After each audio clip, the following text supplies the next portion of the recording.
सुनने का वक्त है, देखने का वक्त है। मुनव्वर रहमान आपकी खिदमत में हाजिर है। आज का टॉपिक किसी एक इंसान के बारे में नहीं है। ये मौजू है बीते हुए कल और आने वाले कल के बीच फैले हुए उस सन्नाटे के बारे में।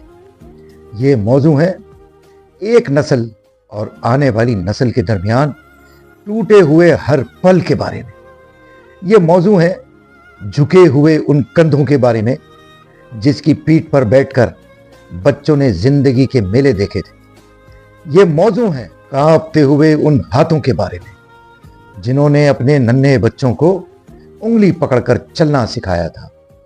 ये मौजू है लरसते हुए उन होठों के बारे में जो अपने बच्चों को लोरियां देकर सुलाया करते थे। बाप सारा दिन मेहनत करके कुछ घंटे आराम के लिए जब घर आता था तो माँ की आवाज आ जाती थी कि बच्चे की तबीयत खराब है।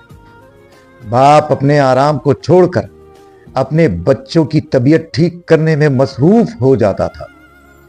डॉक्टर से मशवरा करना, बच्चों के मेडिसिन का इंतजाम करना, यह बाप की जिम्मेदारी तो है जो आजकल का बच्चा समझता है। जमाना बदल गया है, जिंदगी बदल गई है। आज की नस्ल बड़ी चालाक और बड़ी होशियार हो गई है। उनके लिए हर रास्ता एक सीढ़ी जैसा है जिस पर पांव रखकर वो आगे निकल जाते हैं। आजकल की नस्ल में शर्म नाम की कोई चीज है ही नहीं। क्यों भूल गए आजकल के नौजवान बच्चे कि तुम्हारे माँ बाप परवरिश करते करते उन्होंने अपनी ख्वाहिशात का गला घोंटकर तुम्हारी परवरिश की थी। उनको क्यों याद नहीं जब तुम्हें सैर व तफरी के लिए ले जाते थे? तुम्हारी ख्वाहिशात को पूरा करने के लिए उन्हें दिन रात मेहनत करना पड़ती थी। वो बच्चे क्यों नहीं याद रखते तुम्हें स्कूल में दाखिला कराना, किताबों यूनिफॉर्म का बंदोबस्त करना और फिर तुम्हारे कॉलेज का खर्चा उठाते उठाते वो अपनी जिंदगी भूल जाते थे, अपनी ख्वाहिशात भूल जाते थे।